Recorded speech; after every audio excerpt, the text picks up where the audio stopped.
Question 2. This question is about copper and its compounds. The table shows information about bioleaching and phytomining.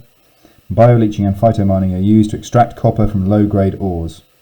Okay, we've got some information then about bioleaching and phytomining. And we're asked to compare phytomining and bioleaching, and we have to use the information in the table. Okay, and it's worth a total of 4 marks. 1, 2, 3, 4. So we're looking for 4 different comparisons. Well, if we look here, we're comparing this, and there are 3 things. So 1, 2, 3. So where are we going to get our 4th bullet point from? Well, there are actually 2 bits in this box here. So actually that's going to be 3 and that's going to be 4. So we'll talk about each of these. We'll compare each of these now. So let's start with where the metal comes from. Well, bioleaching comes from quarrying, and phytomining gets it from contaminated ground. And because it's a comparison, we need to make sure that every sentence contains information about both things. So bioleaching obtains it's the copper, isn't it? Copper from quarrying.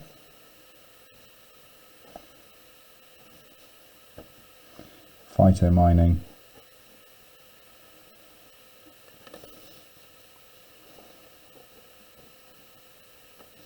extracts it from contaminated ground.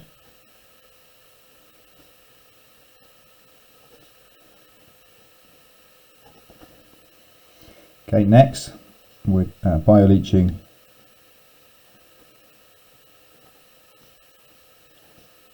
is very slow.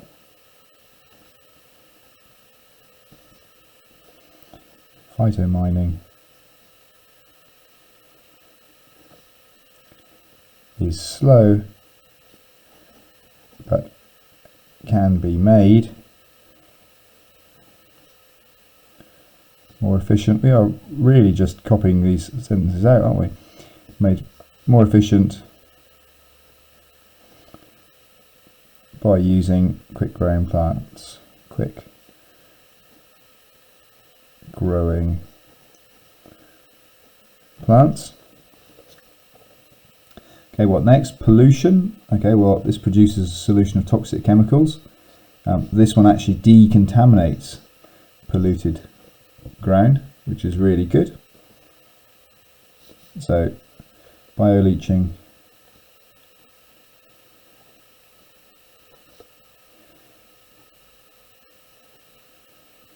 produces toxic chemicals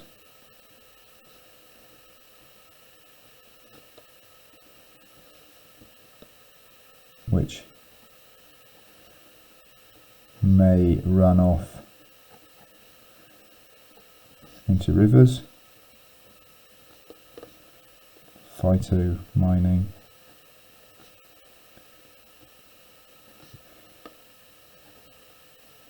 decontaminates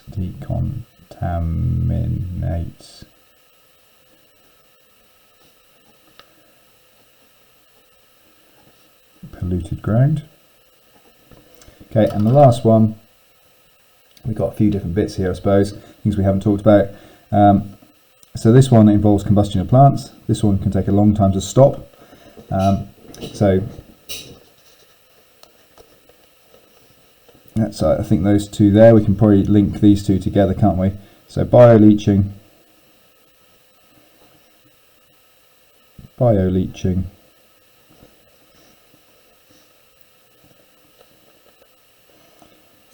takes a long time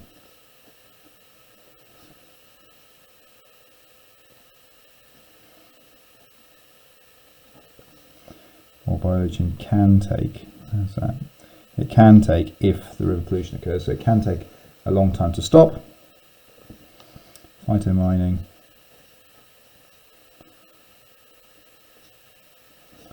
involves combustion of plants, involves